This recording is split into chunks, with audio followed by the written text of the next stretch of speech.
What's up, guys? It's Nick here, and welcome back to another Top 10 Tuesday. This week I'm going to be announcing my top 10 Wii games. Now I'm going to be basing these games off of how popular they were, how good of graphics they had, the replay value, and of course the gameplay.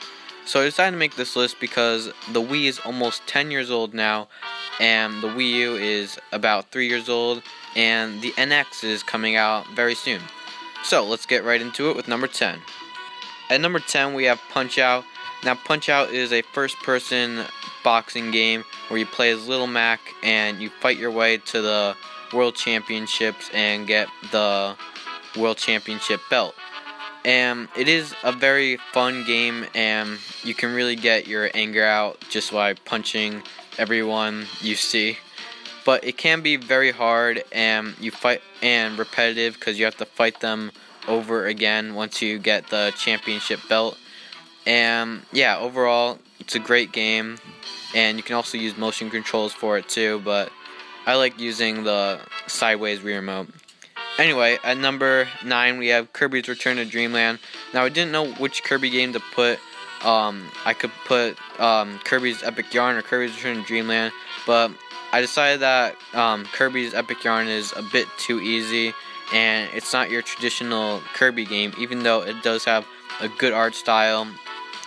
But Kirby's Return to Dreamland is superior over it, having 4-player co-op, the true arena, the regular arena, a bunch of great mini games.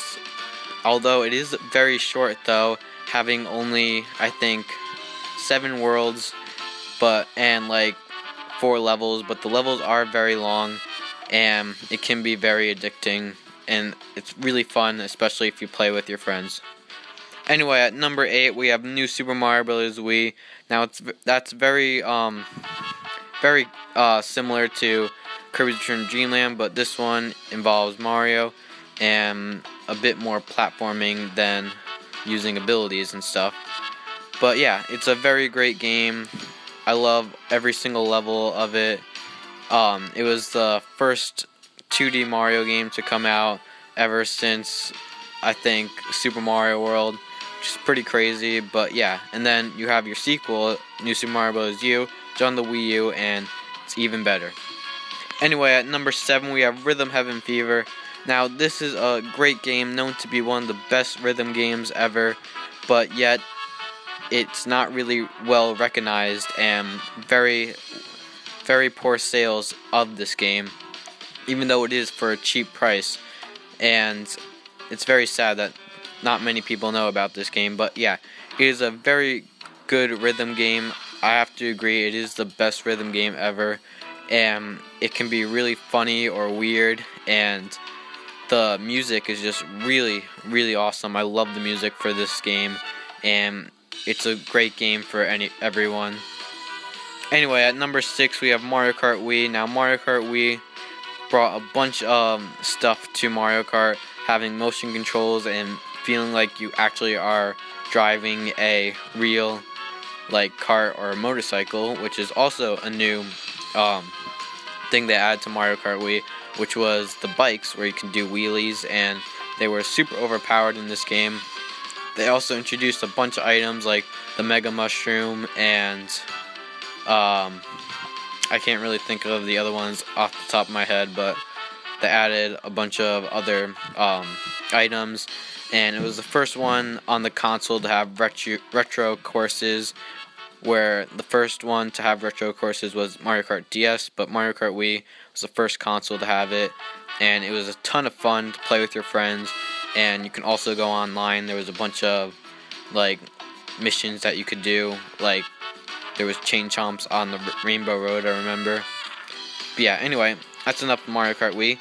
On to number 5. Number 5 we have Metroid Prime 3 Corruption. Now, Metroid Prime 3 is a very good Metroid game. It's known to be better than the second, but not as good as the first. But if you see my top 10 Metroid games, I think it's a very good Metroid game, and it's probably my second favorite Metroid game, right before Super Metroid. But yeah, it has the same first-person shooter like the other Metroid Primes, and it just has a bunch of crazy things that you can do. and it's basically like Metroid Fusion, where you have a different suit, which this one is called, I think, the Phazon suit. I may be wrong though, and you can just go to hyper mode, and that's one of my favorite Metroid items also, the hyper mode, and you can just beat the shit out of everyone.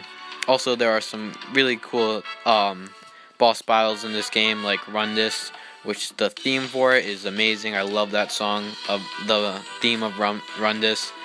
But anyway, at number 4 we have Super Smash Bros. Brawl. Now, Super Smash Bros. Brawl is a great game. Introduced so many new characters like Ike, and third-party characters like Sonic and Snake, and the overpowered Meta Knight, also King Deity, Olimar, and a bunch more. But yeah, it's a very great game. The only bad part I have to say about it is the tripping, where your character just randomly trips sometimes, where that can be very annoying and ruin your whole experience by like losing. You can lose a stock by just getting tripped, which is just happens randomly. But yeah, it's a very good game, and can have up to 4 players playing, and they had online too, which was awesome. But yeah, anyway, at number 3 we have Legend of Zelda Skyward Sword. Now, this game is great with motion controls, using your sword as the Wii Remote, or the Wii Remote as the sword, I should say, where you just whack your Wii Remote back and forth, and Link will just swing his sword everywhere. It's kind of like Twilight Princess, because they had the same controls, but Skyward Sword had its own game, unlike Twilight Princess, which was on the GameCube. So that's why I picked this one. And it's a great story. It's the first in the timeline where Link didn't even know what land was, and they all lived in Skyloft. Also, the music for this game is really good too. But yeah, anyway, at number 2 we have Donkey Kong Country Returns. Now, this is a great game, and it doesn't end the Donkey Kong Country trilogy that we all knew and loved from the SNES, but it brought back the trilogy, making a 4th game of the Donkey Kong Country series. And let me tell you, it is awesome, and it's just so great. The visuals, the level designs, the platforming, everything. It is a bit hard though, I have to say. It got me frustrated a bunch of times, but it is a great game, and the sequel, Donkey Kong Country Tropical Freeze for the Wii U, is even better. Anyway, our number 1 spot, we have Super Mario Galaxy 1 and 2. Now, I couldn't pick one over the other.